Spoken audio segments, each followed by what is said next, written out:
para vocês. Eu vou apresentar cada convidado um por um, mas eu queria primeiramente agradecer a todo mundo que está assistindo a gente e aos convidados que também estão assistindo. E vou ler um pouquinho, na verdade, vou falar um pouquinho que eu tive a oportunidade de conhecer cada convidado. Nós temos 2 convidados de Fortaleza, a Bia e o Gabriel, um convidado da Bahia e uma convidada que está vindo diretamente da Nova Zelândia. A Bia, algumas pessoas já devem conhecer ela é uma ativista de Fortaleza e ela criou e fundou o Instituto Verde Luz, que hoje em dia é uma ONG, e ela é uma grande voz jovem e ativista em relação a questões de meio ambiente e respeito a leis ambientais no Ceará. O Gabriel também tem uma grande história de, desde muito jovem, trabalhar com questões de meio ambiente e essa questão de ativismo e trazer à tona algumas das coisas que a gente às vezes não sabe em termos de pesquisa, mas realmente está em campo. E o Paulo, ele é da Bahia e ele também, desde de muito jovem, em tempo de universidade, que ele é um ativista em prol das questões climáticas e para engajar pessoas para se envolver com as questões climáticas e ele está ativamente com uma ONG chamada Engaja Mundo.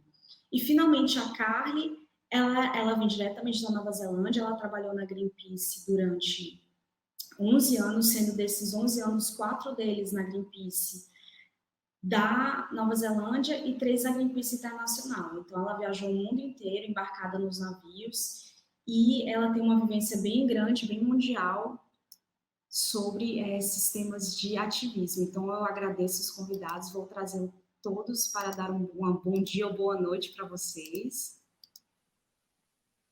Sejam bem-vindos.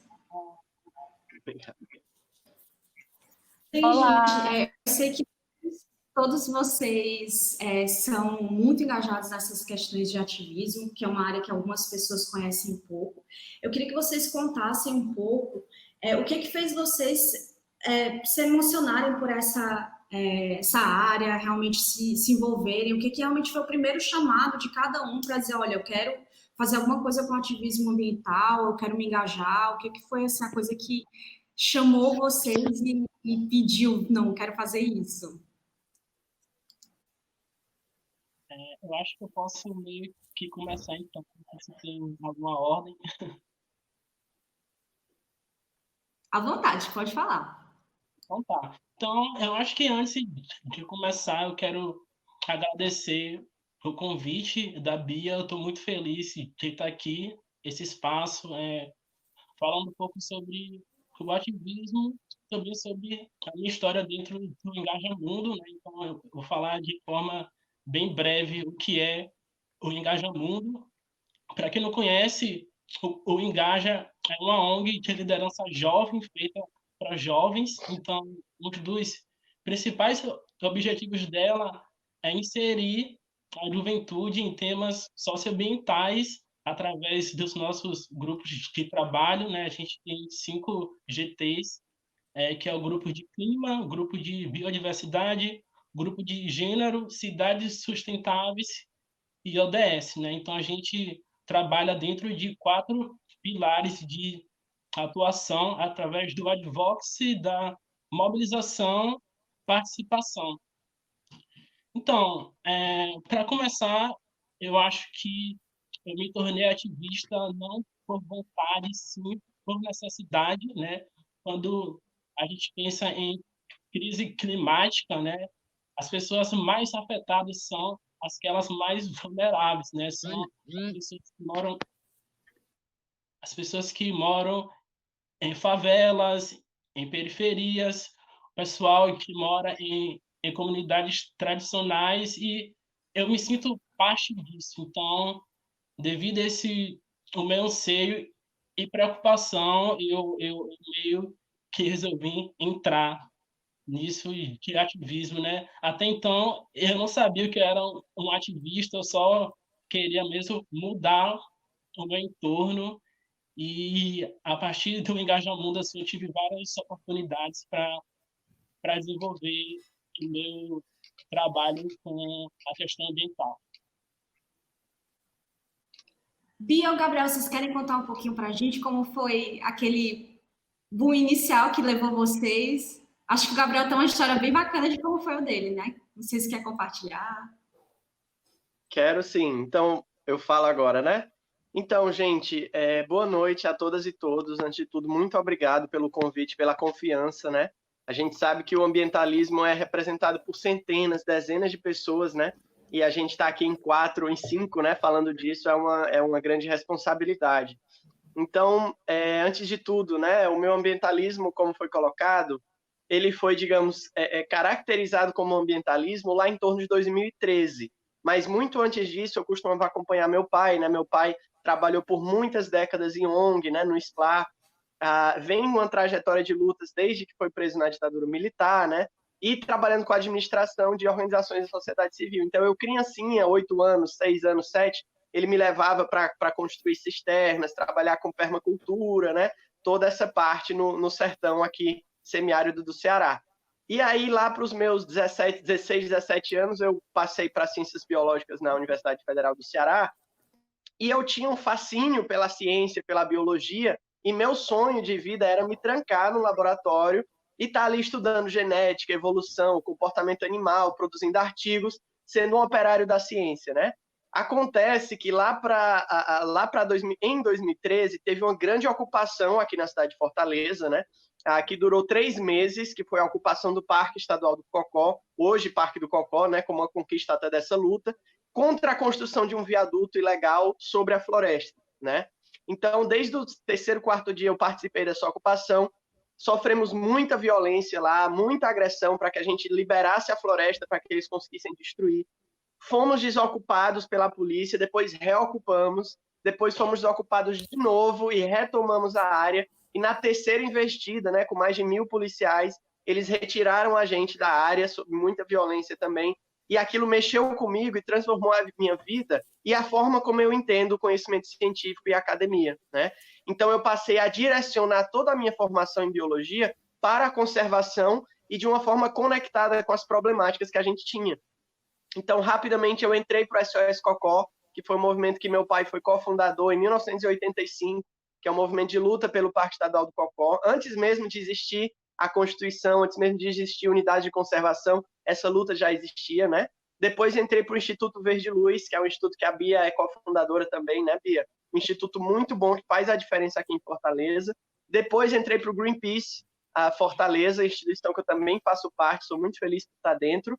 E tudo isso integrado a gente utilizou para criar o Fortaleza pelas Dunas, que é um movimento aqui em Fortaleza que mobiliza forças e afetos, né, em torno da proteção dos nossos últimos campos de dunas, nossa cobertura ainda de praia, né, e nossas florestas, Restinga, Mata de Tabuleiro, Floresta Dunares, que ocupam toda essa área. Então, estou concluindo esse mês, se tudo der certo, meu mestrado em ecologia, em que eu abordo conservação, sobretudo de fauna, né, e tenho dedicado em primeiro plano, que meus orientadores não escutem isso, né, mas em primeiro plano tenho me dedicado às causas ambientais e, paralelamente, à atividade acadêmica. Mais ou menos isso.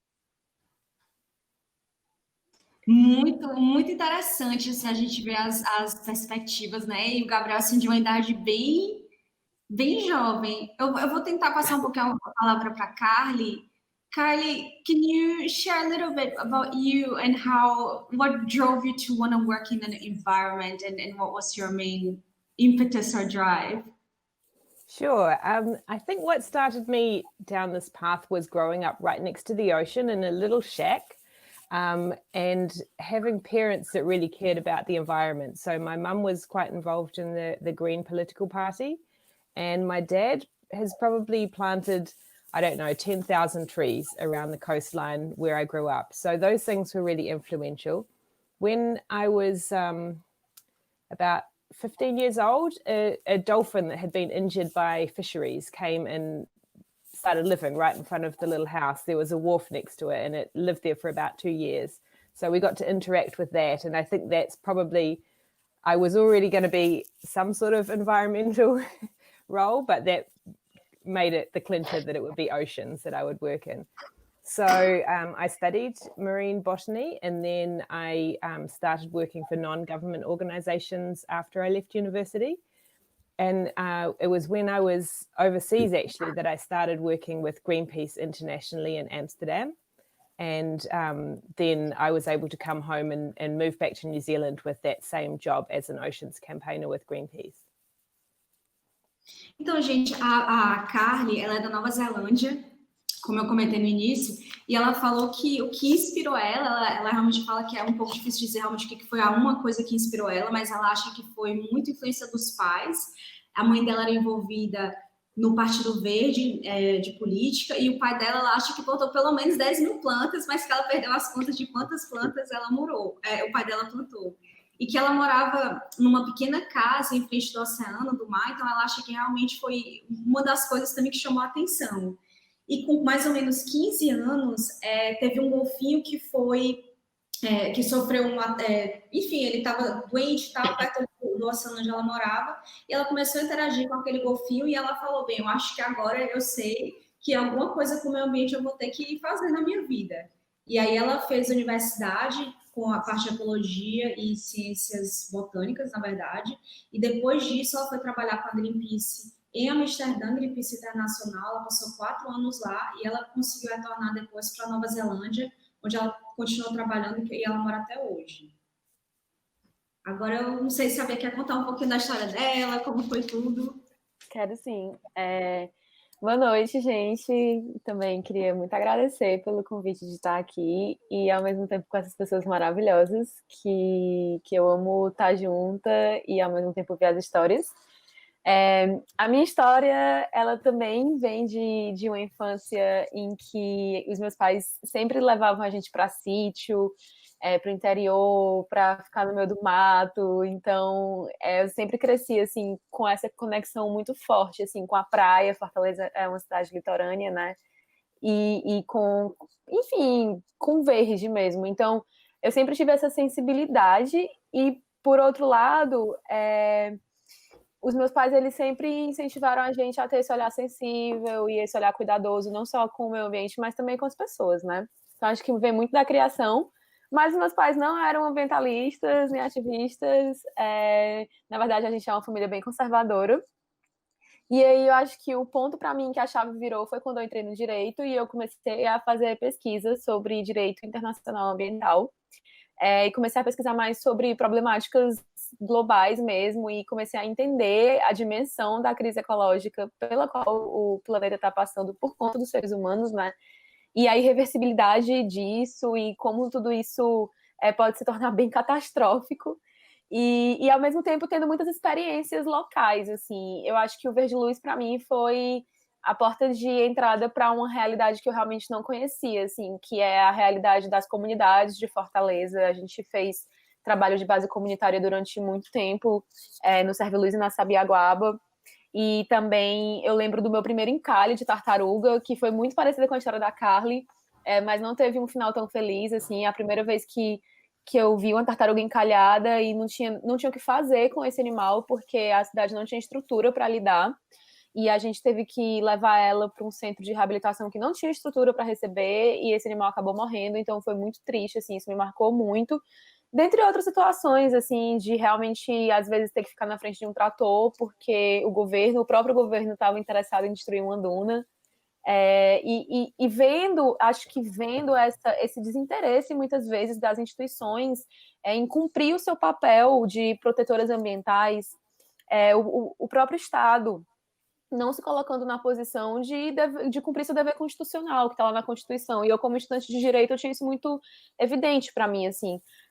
As leis, como deveria ser, e aí eu olhava para como de fato era, e eu ficava muito com a cabeça assim, meu Deus, o que é que está acontecendo? E foi nesse momento assim que eu me tornei ativista, porque eu entendi a relevância da sociedade civil, eu entendi a relevância de você ser uma cidadã mobilizada e conectada com outras pessoas, e que muitas vezes vai ter que fazer frente a governos e vai ter que fazer frente ao Estado, porque, infelizmente, não é sempre que a máquina pública e que as instituições são colocadas em prol do que é correto e do que é melhor para todo mundo e para a coletividade, que no caso seria a proteção ambiental. Então, foi a partir dessas experiências assim muito mais práticas e vivenciais que eu me tornei uma ativista. Eu, na realidade, no começo, eu queria, tipo, prestar concurso e fazia direito, tipo, vou ser, sei lá, concursada, feliz na vida. E aí eu vi que, bom, o tipo de mudança que eu quero ver, talvez a gente precise ser um pouco mais incisiva na ação. Então foi essa a minha jornada como ativista. Pois é, bem interessante a gente ver 4 pessoas com 4 influências totalmente diferentes. E aí, Bia, eu acho que assim, na sua fala, você fala, já começa a falar algumas coisas dos desafios, você pontua um pouco desses desafios que na nossa cidade foi complicado. Eu não sei se também o Gabriel podia adicionar um pouco e depois a Carly, de quais são os desafios e até às vezes os desafios estruturais que nós temos nas nossas, vamos dizer, nas nossas devidas, nos nossos municípios, nos nossos estados, que nós temos que ainda hoje estão aí, né? A gente tem a Carly, que é uma pessoa que já está nessa área há bastante tempo, então aventuraria dizer mais de 17 a 18 anos, e vocês que são mais jovens, né? Então eu queria que vocês comentassem um pouco, talvez começando pelos jovens e depois indo para a Carly, dos desafios que vocês veem, tanto estruturais como desafios de comportamento, e que vocês comentassem um pouco. Quer falar, Bia, ou eu falo? Amigo, fala aí que eu acabei de falar. Então, gente, o que acontece? Vou trazer aqui Fortaleza da nossa cidade. A gente tem uma cidade que, politicamente, historicamente, ela é construída a partir do capital que gira da especulação imobiliária, né? Então, a gente tem aqui uma densidade urbana sem análogo, né, aqui no Brasil, enorme a densidade de Fortaleza, e o grande capital é das empresas de especulação imobiliária, né, construtoras, loteadoras, que são aquelas que financiam campanhas de todos os políticos, praticamente. É raro um político de um lado do outro que não seja financiado por essas empresas, né? Então, o que acontece é que a gente tem todo o desenho do espaço urbano, o planejamento da cidade, voltado para aqueles que financiaram as campanhas, que são os especuladores, né? Então, duna, cobertura de manguezal, restinga, mata de tabuleiro, rios, lagoas, riachos, remanescentes faunísticos, tudo isso fica em segundo plano, primeiro vindo a expansão urbana, né? Então, esse eu acho que é o maior desafio. A gente tem um consórcio aí, a gente tem uma política completamente entrelaçada com o capital privado, que resulta nessa expansão urbana descontrolada, né? E quando a gente vai contra alguma irregularidade ambiental, algum crime ambiental, posso falar assim, a gente vai ter sempre um lobby político defendendo esses interesses daqueles que estão avançando sobre as florestas, os rios, o oceano e por aí vai, né? E aqui em Fortaleza a gente ainda tem tesouros, assim, preciosidades ambientais, que são as últimas áreas de dunas, que a gente tem 17%, né? O restinho da cobertura vegetal, que a gente tem menos de 1%, e todo o nosso litoral, o nosso oceano, né? E essas áreas, e aí que entra a contradição, né? São as áreas de maior valor imobiliário, porque todo mundo quer morar de frente para um parque, todo mundo quer morar de frente para uma lagoa, todo mundo quer morar de frente para a praia. E aí essas pessoas vão morar de frente e ao mesmo tempo vão destruir, de um lado e do outro, cada um quer ficar mais perto até que se encosta e não tem mais nada, né? Então a gente enfrenta resistência do poder público para as nossas ações, a gente enfrenta resistência do poder privado para as nossas ações, e no momento que a gente está, a gente enfrenta resistência do carinha autoritário da esquina, né? Que é a sociedade civil. Então, aqui em Fortaleza, ao mesmo tempo que tem uma força ambiental muito grande, que é o movimento tradicional de Fortaleza, tem formas de opressão do poder público, do poder privado e da sociedade civil em todos os lados. Então, eu diria que é um terreno bastante hostil para você ser ambientalista aqui em Fortaleza.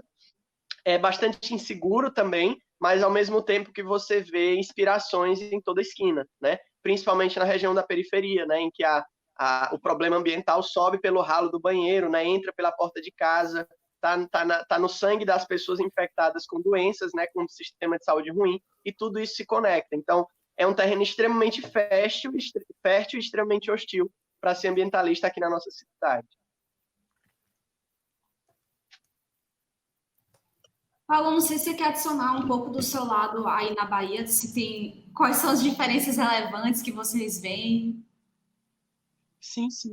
Eu acho que, com muita certeza, atualmente o maior vilão, né, de qualquer pessoa que trabalha com o clima, então com o meio ambiente é o nosso governo, né? Infelizmente ainda a gente tem um governo que é negacionista e que não acreditam nas mudanças climáticas e totalmente também anti-ambientalista, né? Então, a gente tem a dificuldade grande de trabalhar nesse cenário, né, onde a gente tem até algumas políticas boas em prol do meio ambiente, mas ainda a gente não há essa observação, né, para seguir, para ver se tudo está acontecendo dentro das leis. A gente tem um ministro do meio ambiente que vê que 20 mil mortes pela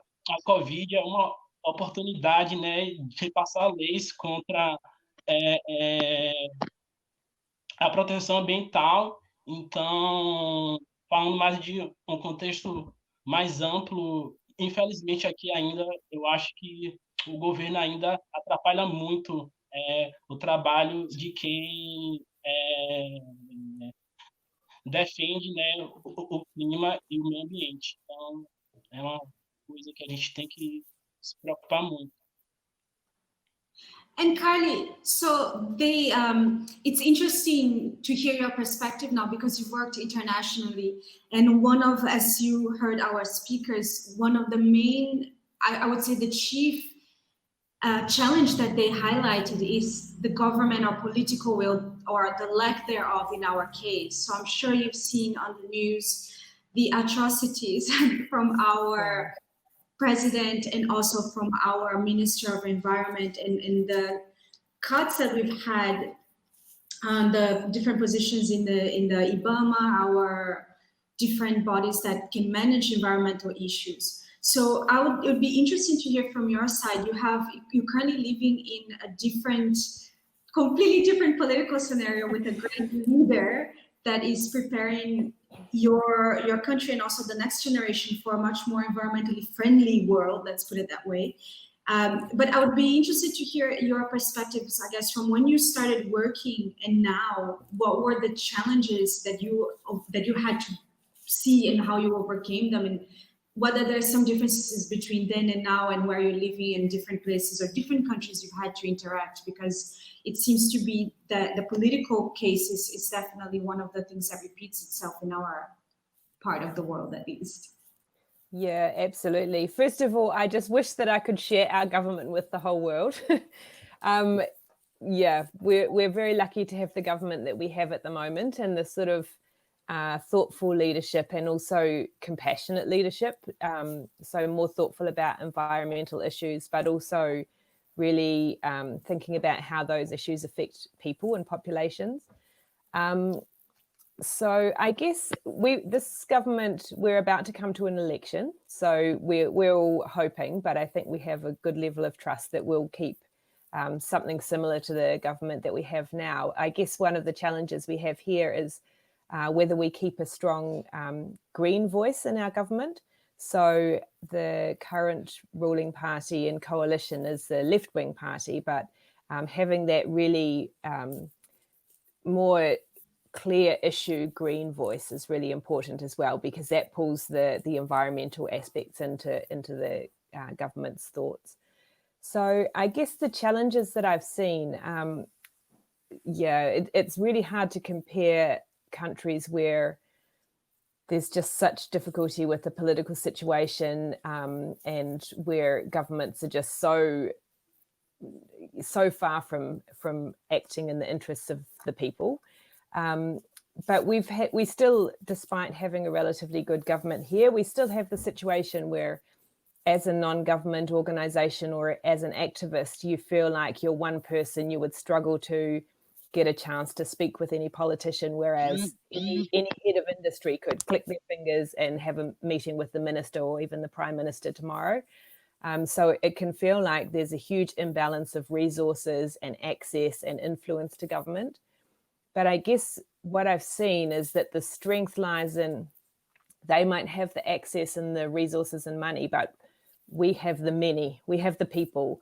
So as much as we can work in alliances across different sectors, across different groups that may have slightly different perspectives, the more united we can be as a movement, and the more we can bring in people that might not align with one group or another, but still care about the issue. And, you know, often these are really compelling issues. Like one that I'm working on at the moment is bottom trawling on seamounts. And it's something that people don't necessarily know, but once they know that, you know, there's bulldozers going across these fragile coral communities, then it's something that people care about. It's, I guess, a little bit further from what they see than having the same thing happen in a jungle where you can see the impact of what's going on. So I think working together and working in alliances is really strong.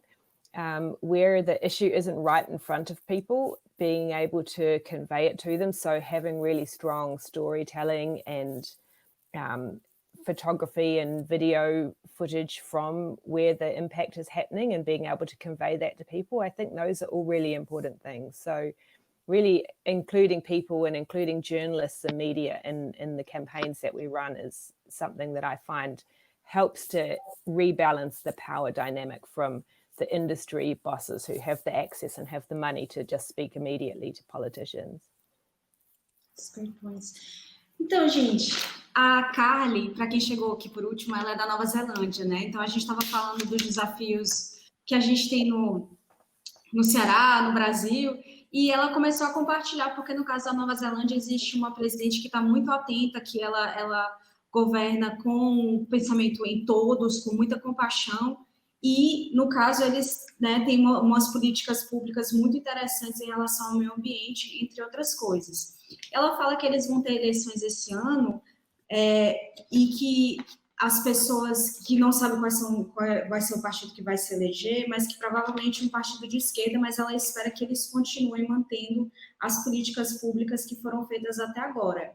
E aí ela começou a falar um pouco dos desafios, né? E ela fala que é difícil comparar países com governos que não agem com o interesse do público, né? Então ela fala que é muito difícil fazer essa comparação, mas que como ativista, e ela comenta sendo ativista na Nova Zelândia, ela também tem esse desafio de ser uma ativista quando a indústria tem muito mais peso e quando tem esse desequilíbrio nos recursos, né? Que eu acho que até o Gabriel pontuou essa questão de zonas mais caras, enfim. Então, ela comenta que isso também é uma coisa que impacta eles lá. Então, esse desequilíbrio nos recursos e essas indústrias, ou esses líderes de indústria que têm mais poder porque tem um certo capital e tem essa possibilidade de chegar mais perto ao governo, eles têm mais potencial de falar com os ministros e mudar políticas.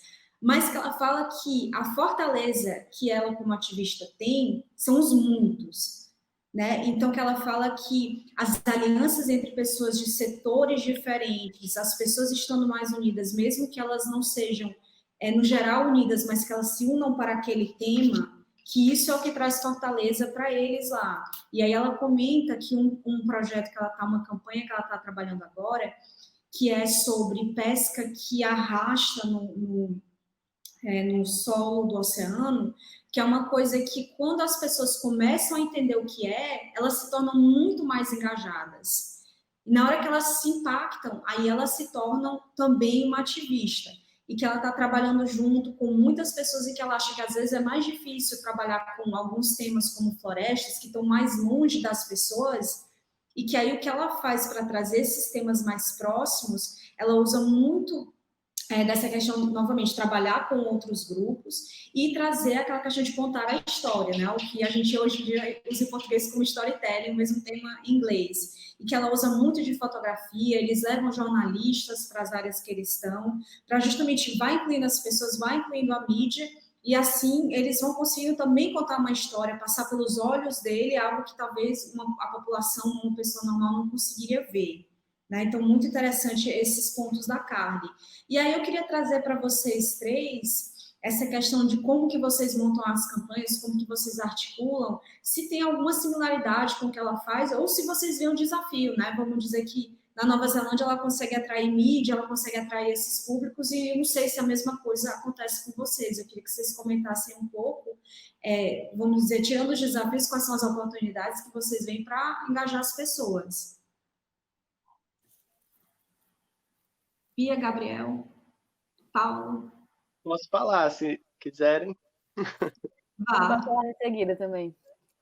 Tá, vou ser bem breve, assim, falando aqui um pouco no achismo, né, pelo que a gente vê aqui em Fortaleza, pelo menos, não sei como é para o Paulo, mas há um distanciamento muito grande da população urbana em relação às pautas ambientais. Uma parte significativa das pessoas não conecta a sua forma de vida com o meio ambiente como um todo, e nem entende o meio ambiente como a sua casa, né? Entende o meio ambiente como uma floresta lá longe, né? Como foi colocado. E isso é um problema, né? Aqui no Brasil, a gente tem aí 86% mais ou menos da população vivendo em cidades, né? E as cidades ocupam 0,6% do território nacional. Então, quase toda a população vive na área urbana, mas depende totalmente da área rural e manda todos os seus rejeitos para a área rural e para o oceano, né? Mas isso ninguém vê. Ou seja, a gente vive totalmente alienado da questão ambiental e desconhece e não aprende a relevância que isso tem para todo mundo e como a gente faz parte disso. Então, a gente tem um grande desafio em Fortaleza para a educação ambiental. Porque mesmo que a gente fale e divulgue amplamente a relevância de proteger todos os serviços ecossistêmicos, né, da natureza, a população não enxerga aquilo porque não vai sentir na pele, salvo, como eu falei, alguns bairros, né, sobretudo da periferia, porque de fato ainda dependem do território, né? Mas os bairros de maior IDH não dependem do território, né? Então, o que acontece? Há um desafio muito grande para construir as narrativas, porque dentro do storytelling você tem que puxar a pessoa para ser um personagem dentro daquela história, né? Onde que ela entra com seus medos e esperanças nessa história? Se você tem dificuldade de tornar aquele telespectador um personagem ativo, ele não vai se sentir parte daquilo e não vai ver importância naquela causa, né? Então, eu acho que a gente tem um desafio muito grande de primeiro informar, para depois mostrar que a pessoa pode fazer algo, capacitar, para depois comprometer e, por último, mobilizar. Em locais, a Nova Zelândia, por exemplo, e outros, em que as pessoas já tenham um certo nível de informação, de noção, de capacidade de como reagir, é muito mais fácil conseguir um comprometimento, claro que é um desafio, mas você consegue um comprometimento, e, em última instância, uma mobilização. Aqui, em Fortaleza, cada ação a gente tem que começar do começo da corrente. Algo que era para ter existido nas escolas, a gente tem que fazer no ativismo.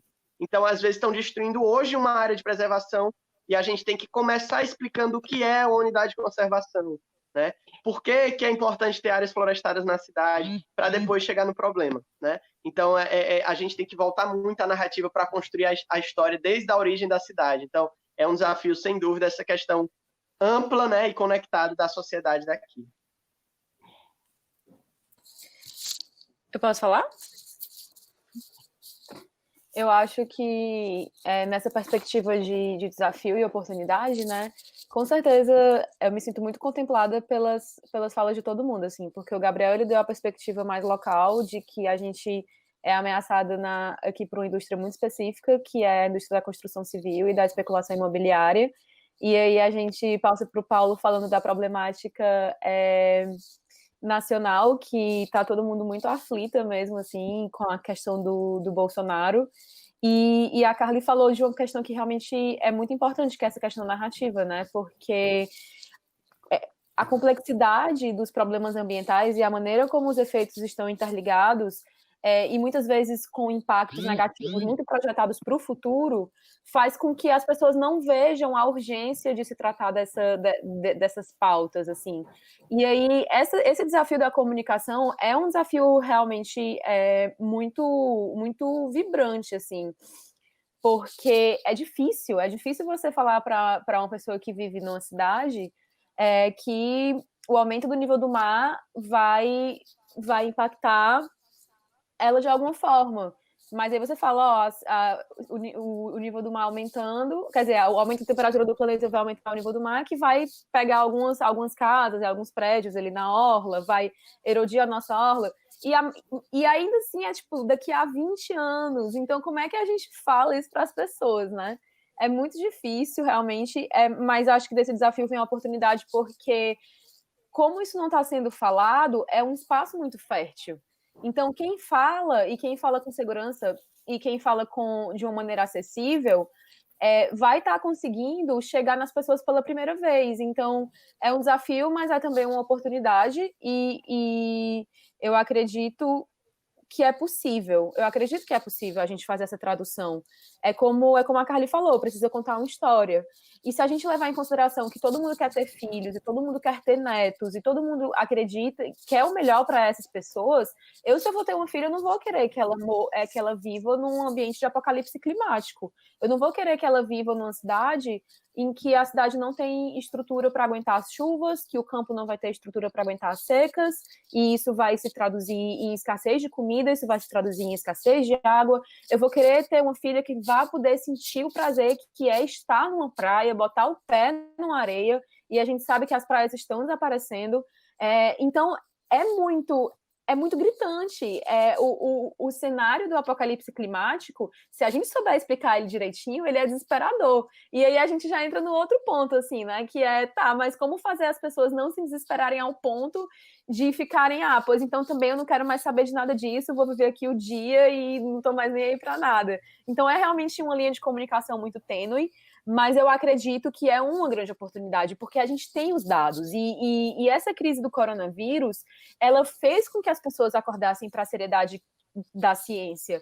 Ela tem aberto muitos olhos acerca do prejuízo que é causado quando você ignora a ciência, porque esse prejuízo ele é contado em números de vidas, e não são só números, são nomes, são famílias, são pais, mães, irmãos, irmãs, filhos e filhas.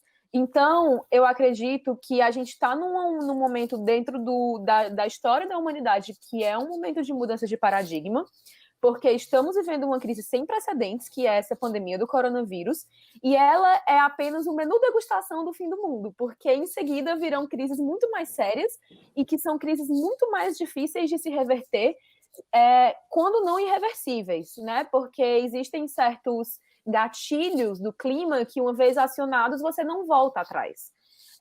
Então, eu acredito que o momento ele é urgente, o momento ele é necessário que a gente fale sobre o que a gente está falando aqui nessa live, mas que a gente também fale com uma certa calma no coração, de que estamos fazendo a nossa parte, e que fazendo a nossa parte a gente está dando o nosso melhor, porque também para não cair no desespero, né? Que eu acho que é muito comum em ambientalistas e cientistas climáticos e pessoas que compreendem a seriedade dos fatos, às vezes entrar em desespero um pouco, assim. Mas eu acredito que é possível a gente trabalhar uma mudança de paradigma na sociedade, e eu acredito que é necessário, e ao mesmo tempo você partir para a perspectiva humana, assim, você saber falar com as pessoas, né? Como o Gabriel falou, como é que a gente engaja as pessoas no discurso. E é realmente quebrar a cabeça para construir essas narrativas e colocar a cara nas redes, como estamos fazendo aqui, fazendo eventos e webinars e fazendo rede social, para que esse conhecimento realmente chegue às pessoas, porque uma vez que elas entendem, elas passam a se importar. A questão é como fazer as pessoas entenderem, mas é possível, eu acredito que é possível. E Paulo, tu quer contar um pouquinho para a gente aí do teu lado? Sim, então, né?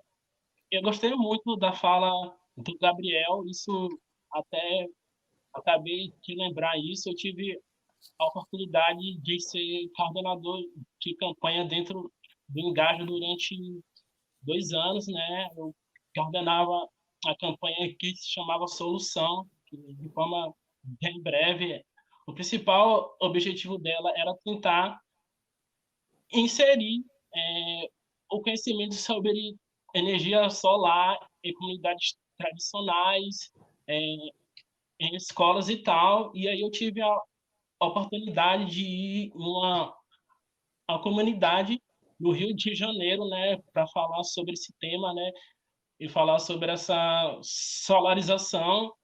E chegando lá, eu meio que me deparei com uma coisa bem diferente, né? Como eu queria falar sobre energia solar dentro de uma a comunidade dentro do Rio, sendo que lá eles nem têm ainda acesso à energia elétrica, né? Ou quando tem, é de forma irregular, sabe? Então, quando a gente pensa em cidades, a gente sempre tem que pensar ela de uma forma bem ampla, né? A gente, como ativista, a gente sempre quer ir logo para resolver tudo e não pensa na raiz do problema, sabe? Eu também escuto muito falar sobre o conceito de mobilidade urbana, né? De ciclovias, mas será que isso chega dentro da favela, né? Será que a gente pode pensar em transporte sem emissão de carbono dentro das cidades, sendo que quem mora na favela tem que andar quilômetros até chegar ao ponto de ônibus?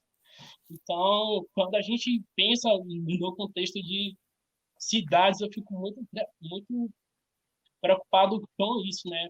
Quem mora em zonas que são bem longe dos centros urbanos sempre acaba sendo um pouco que que é esquecido mesmo, né, sobre todos os governantes. Então a gente tem que ter o cuidado de sempre ter uma visão para além do alcance e sair dentro da nossa bolha, né? Que às vezes a gente está aqui, a gente mora no centro, então a gente pensa que tudo é dentro do centro da cidade, né? Mas a maioria da a população negra vem de favelas, então assim a gente sofre muito quando pensa em mudanças, né, de políticas e tudo mais, porque não chega até a gente. Gabriel, desculpa, Paulo, tu falou uns temas muito interessantes, né? Quando tu vai trazendo essa questão assim da pessoa esquecida, das populações que a gente não consegue ver. Eu queria trazer um pouco para o olhar de vocês. Quais foram as frustrações, talvez, de vocês com algo que vocês queriam, alguma entidade que fizesse e não fez, ou às vezes até mesmo consigo mesmo que não conseguiu ter um olhar para alguma coisa. Eu queria que vocês falassem rapidamente sobre frustrações que vocês tiveram nessa jornada ativista de vocês e um pouco das lições que vocês receberam, né? Ou que vieram à tona que vocês tiveram depois. Eu não sei se eu começo com a Carly para poder fazer a tradução. Então, Carly, so Paulo brought a lot of themes about some of the challenges again, and to really giving people a certain voice or to talking to people who don't really have sometimes the very basic needs covered. Like he used the example of somebody that he went to do a campaign for solar electricity, but the people that he went to talk to had no electricity. So that was, how can you engage people in this other general conversation when they're lacking some of these basic things? And he talked about people being forgotten, and sometimes him, as an activist, we're in this bubble and we don't think of others that have a different reality than we do. So I wanted to just talk now a little bit about some of your frustrations and what you learned from that. So either a frustration of a campaign that you thought it would work and something happened, or something that you missed to see when you're preparing. But if you could talk a little bit about this very personal but touchy element of frustrations, how you overcame it and what you learned from it would be great. Okay, yeah, that's a tricky issue always, I think, and working between larger and smaller groups and between different areas. So perhaps an urban group and Indigenous people living on the land somewhere. I think it's really important to have a two-way, like a dialogue, speaking and also hearing what the issues are. And sometimes that means not being too attached to what you think is the right solution and what you think is the right strategy to achieve that, because that can be just too far from the situation in a particular place or in the lives of the people that will eventually be the allies that you need to achieve something. So I think hearing where people are at and their most immediate problems is a really important part of that exchange, and that to create a strong kind of alliance and coalition, it needs to work for everybody. So if I don't know, if replace it or putting solar panels somewhere isn't the most immediate issue and you need to work more from the ground up, then I think that everyone needs to be flexible to be able to work correctly for the local situation. I suppose one of the areas where I've experienced that would be in a very early campaign when I first started working in ocean protection, was working towards creating a protected area around an island that was already a land sanctuary. And the really important thing was speaking with, in New Zealand, the Indigenous Māori people have iwi groups, which is like a tribal group. And really it was the direct communication with each one of those that meant that things could be progressed. So without speaking individually to all the groups involved, you can't hear their individual issues and progress the issue. So in that particular campaign, which to this day is still a frustration for me, but was really an important learning experience as well, because there still isn't a protected area around this island. One of the big mistakes that I personally made was not having spoken to all the groups involved. So all the iwi that used this area that either had lived on the island or had fishing grounds around it.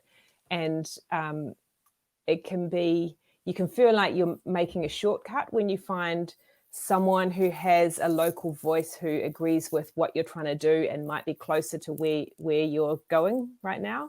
But if you don't bring everyone along with you, then that can really undermine the integrity and also the success of the campaign that you're running. So really listening to all those voices, I think, is really important. Thank you for sharing that, Carly. Eu vou contar a história da Carly ao revés. Ela falou que uma das maiores frustrações dela foi uma das campanhas iniciais que ela trabalhou quando ela começou a trabalhar com proteção dos oceanos. E ela comenta que essa campanha era para criar uma área protegida numa ilha que já tinha proteção na parte terrestre. E ela estava trabalhando com as comunidades indígenas Maori da Nova Zelândia e que eles têm uns grupos chamados grupos iwi.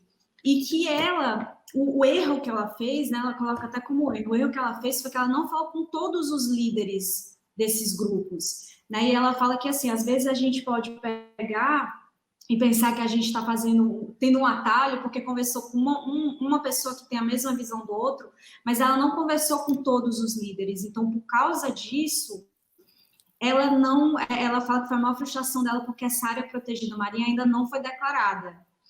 E só que ela falou o inverso, e ela fala que o aprendizado maior dela foi exatamente esse, falar com as comunidades, entender o ponto de vista de todos, tentar traduzir isso para um diálogo entre as duas partes, né? Entre ela, no caso, que era a parte que estava querendo criar a área protegida, e a outra parte que ia receber. E para não ficar muito apegada a ideias que a gente tem prévias, né? Então, se a gente conseguir não se atrelar a essas ideias, não se apegar a essas ideias, mas se ouvir, absorver das pessoas e tentar ser flexível nos momentos, aí ela acha que a gente consegue ter um engajamento. Então, esse foi o aprendizado dela da frustração.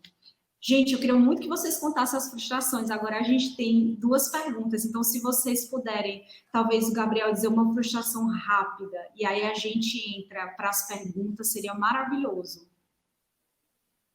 Tá, então, falando rapidamente, escolhendo apenas uma, porque realmente tem muitas frustrações nesse caminho, eu diria que foi a primeira e a maior de todas, que foi quando 400 pessoas que estavam há 80 dias dormindo para proteger a floresta, em 7 minutos foram expulsas da ocupação do Parque Estadual do Cocó, né? Então foi uma frustração muito violenta, né? Muitas pessoas foram hospitalizadas em seguida, foi muito gás, foi muito tiro e foi muito choque, né? Muito spray.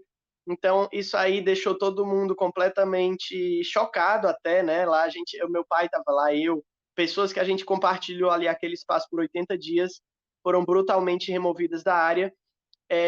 Quando todos foram retirados, em 20 minutos, meia hora, os tratores entraram e colocaram abaixo 310 árvores de dezenas de anos que ocupavam toda aquela área, e a obra começou no dia seguinte, e foi a obra mais rápida da história da nossa cidade, né? 2 viadutos, uma obra colossal. A obra foi embargada depois de uma semana, foi proibida a construção, com multa diária de R$5.000, e mesmo assim a construção continuou ilegalmente dentro de zona de preservação ambiental até a sua conclusão, né? Então, isso me fez, na época, dizer que aquilo tinha sido meu limite. Quando a gente foi desocupado, eu falei, para mim já deu, não funciona, tô fora dessa, vou seguir outro caminho. Eu falei isso para quem estava comigo, e deu 2, 3 dias, eu estava na reunião, vendo quais seriam os próximos passos, entendeu? Deu uma semana, eu estava em mais uma reunião. Passou 20, 30 dias, eu entrei para o SOS Cocó. Então, aquela frustração que me nocauteou completamente, ao mesmo tempo me inflamou e me deu significado e me deu motivação para seguir aí nesses últimos 7 anos, me dedicando com prioridade a essa questão, né? Não mais só no Cocó, mas agora no estado todo, no Brasil todo, enfim, conectando, e cada vez mais eu fui entendendo a complexidade dessa engrenagem, né? Então foi essa a minha maior frustração e também meu maior combustível. É muito interessante, né? Quando a gente consegue usar o negativo para o positivo. Obrigada por compartilhar. Ó, nós temos uma pergunta, nós temos várias perguntas, então estou tentando ser bem sucinta. Tem uma pergunta do Geraldo, que fala aqui. No Brasil, temos um instituto chamado Dano Moral Ambiental, que pune empresas e pessoas que causam danos ambientais que prejudiquem a coletividade no presente. Aí a pergunta vem... Em caso de condenação, aí ele explica, né, que em caso de condenação existe a obrigação de rescindir valores, mas que são poucas as condenações. Aí ele faz uma pergunta que eu vou traduzir já para a Carly. Ele pergunta como funciona na Nova Zelândia a forma de indenização nos casos de danos ambientais e fiscalizações às condenações não usuais. Então, vou passar para a Carly. Carly, we have a question from Geraldo in the audience, and he explains that in Brazil we have an institute called Dano Moral Ambiental, which is to punish companies and people who do environmental damages that harm the environment in the present for the collective good or in a lasting way. And in the case that the person is found guilty, they are supposed to give a penalty or to give some sort of indemnization to societies or to the specific communities. However, there are only a few of these cases that are brought and actually executed and the punishments given. And so he asks, how does it work, this kind of indemnization in New Zealand? Is it usual to have this type of environmental law being followed? And what are the types of punishments that exist? Yeah, that's a really good question. We have a similar, I guess, agency in New Zealand, which is called the Environmental Protection Agency, the same name as they have in the United States. And it sounds like there's similarities to the agency that you have in Brazil, in that it's set up, it has laws clearly, but in practice, it very rarely comes through to prosecution. So that only now, after this organization has already been in existence for probably around 20 years, they're only just starting to properly resource and establish procedures and put the people into the unit that would actually make the prosecution. So it's been very much neglected, this part of the law. You can bring charges under general New Zealand laws against environmental damage, but again, like the person raises, it can often be a very long process, and the penalty that they might receive at the end can be very small compared to what they gained out of, fishing illegally in a marine reserve or deforesting an area and making a development there. So I think it can be very important to follow up to try and get those cases that will set a precedent and get those fines and penalties put on people, especially if there's stronger penalties like taking away the right to run that sort of business or removing fishing quota or so on. But where it's more just a financial slap on the hand, I would find it more useful to really follow it up with preventing the harm from happening in the first place and looking at more proactive legal strategies rather than following up to sort of punish something that's been done wrong.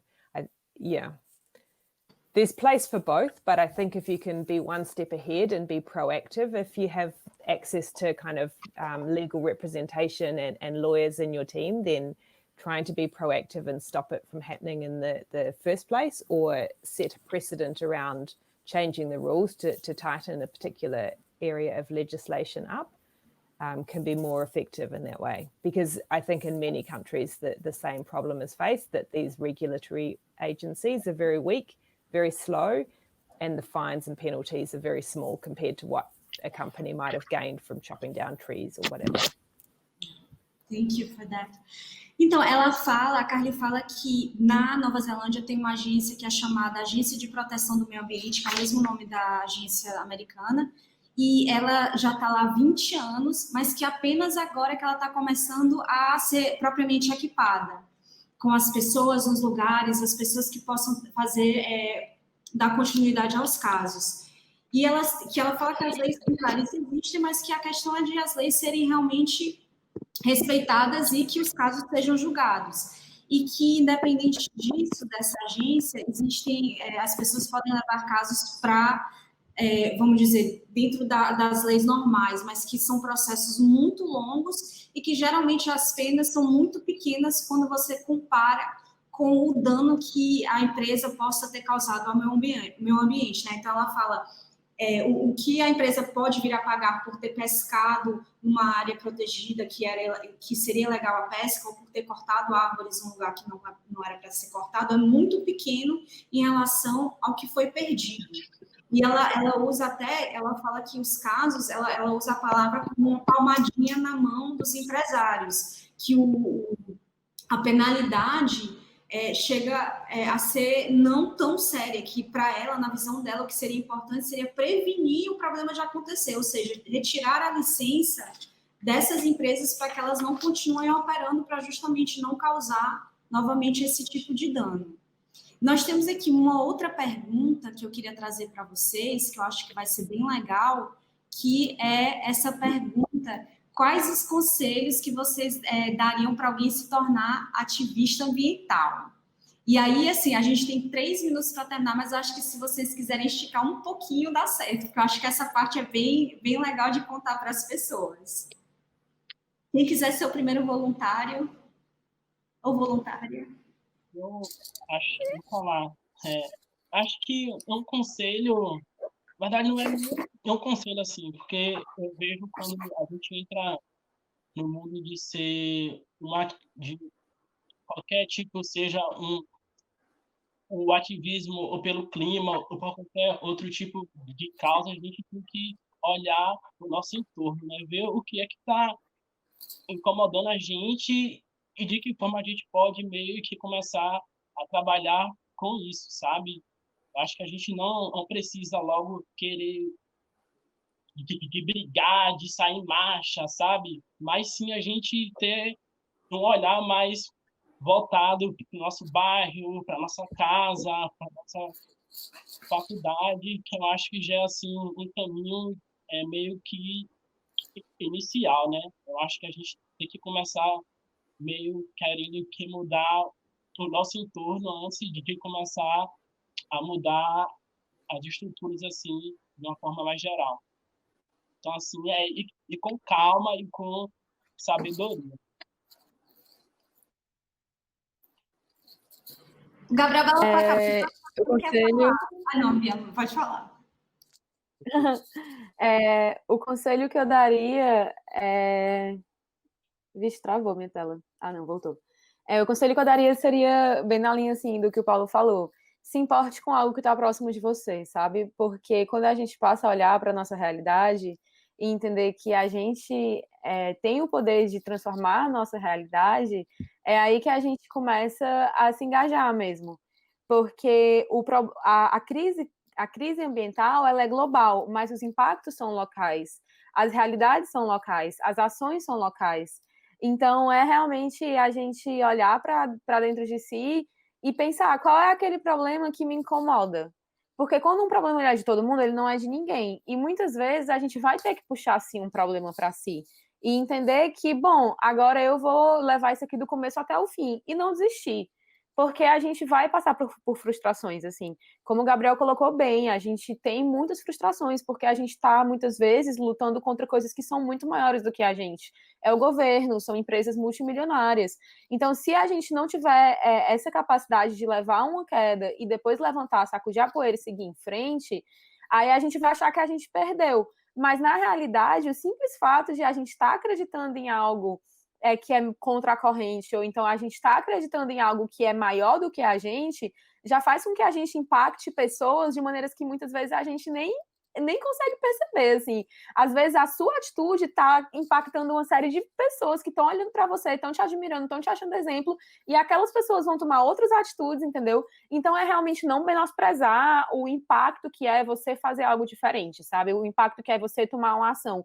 Mesmo que seja numa mesa de bar, você falar não para um canudo plástico. Vai ter alguém percebendo aquilo, vai ter alguém percebendo aquela atitude, e talvez alguém chegue para conversar com você sobre aquilo e você fale: você sabia que em 2050 vai ter mais plástico do que peixes nos oceanos? Então é sobre isso, assim, é sobre a gente não perder a vibração, não perder essa vontade de mudar as coisas e continuar acreditando, mesmo quando o cenário parecer desfavorável, mas continuar lá tentando e sentindo as pessoas ao nosso redor e construindo essa comunidade. Paulo. Eu posso falar rapidamente? Pode. Faltou tu, na verdade. Eu tô ficando doida. Não, então eu vou concordar, né, com o Paulo e com a Bia, exatamente isso. E isso se resume numa frase, que é uma máxima, né, do movimento ambiental, sobretudo climático, que é pense globalmente e haja localmente, né? Eu acho que isso sintetiza tudo que eles falaram, né, que é exatamente isso, eu concordo, porque o que vai mobilizar mesmo é aquilo que mexe com a pessoa diretamente, né? Ainda que mudança climática mexa, mas é algo parcelado a longo prazo, então não é uma coisa que a grande massa vai se preocupar hoje, né? Então, mobilize, se você já está informado, se você já sabe o caminho que segue, né, a sua capacitação, e você está comprometido com a causa, aí o desafio é trazer outras pessoas. E para trazer as outras pessoas, você tem que mobilizar elas pelo local, né? Então, quais são os problemas da sua rua, do seu bairro, da sua comunidade? Puxa as pessoas para resolver esses problemas, e quando elas já tiverem comprometidas com essa causa, aí você eleva o nível da discussão para uma macro escala e mostra como isso está conectado com a política, como isso está conectado com as empresas, como isso está conectado com o nosso modelo geral de desenvolvimento socioeconômico. E aí você leva para uma escala global. Aí sim, se você bater na porta de alguém para espalhar a palavra da emergência climática, não vai funcionar, né? Então você precisa construir novos mobilizadores, novas mobilizadoras, a partir de algo que importe para elas afetivamente. E aí entra a narrativa, a construção de histórias, que é fundamental. Então, esse seria o conselho que eu daria para quem está entrando nisso, né? Procure pautas locais, que é o que a Bia e o Paulo falaram, e mobilize a partir daí. Depois, leve a crítica para outros níveis. Massa. Kylie, we have a question from the audience, which is, what advice would you give to somebody who would like to become an environmental activist? So far we've had lots of different advice from the other three guests. One was saying, find out what is around you that moves you, but act with calm and knowledge. And Bia told us to really, again, find something that matters to you, because we have the power to transform other people. And finally, Gabriel brought our mantra, which is think globally but act locally. So to leave you with the final word on advice, what would you advise to a young person, a youth who is really moved and wants to do something?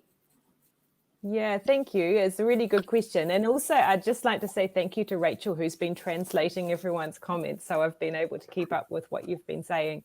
I think that those are three really important points that you've raised of how to be most effective and how to live your own activism. I would add one thing, which I think is really important to remember.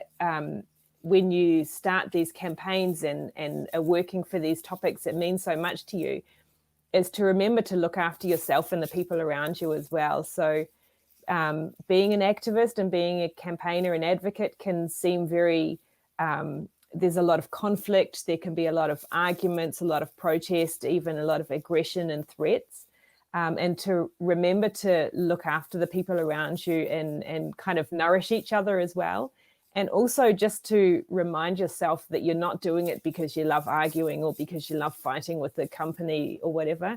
You're actually doing it because you love the forest and you love the ocean. And taking those moments to kind of stop and breathe and remind yourself with a walk in the forest or a swim in the sea and yeah, reconnect with the reason why you're doing this in the first place, and make sure that the people around you do the same to kind of nurture your own soul and renew your own energy to keep on the campaign until you win. Very wise advice, which I will translate. A Carly fala que o conselho dela, que ela concorda com todos, né? Mas que o conselho dela é que ela adiciona uma coisa a mais, que ela falou que quando você começar, cuide-se de si mesmo e cuide das pessoas que estão em volta de você, porque ela fala que toda nessa caminhada e nessa jornada existem muitos argumentos, protestos, ameaças, inclusive acho que a Bia e o Gabriel estão nessa jornada, nessa última semana e meia, e a gente não vai ter tempo de conversar sobre isso, mas a Carly fala justamente isso, que use momentos para se acolher, para tomar conta de si mesmo e se lembrar por que você está nessa jornada. Lembrar que não é porque você gosta de discutir com ninguém, mas porque você quer se conectar com o oceano. Você estava lá porque você ama o oceano, você ama as florestas, e tente se conectar com esses locais que são os locais que lhe inspiram, e cuide da sua alma. Ela deixou aí.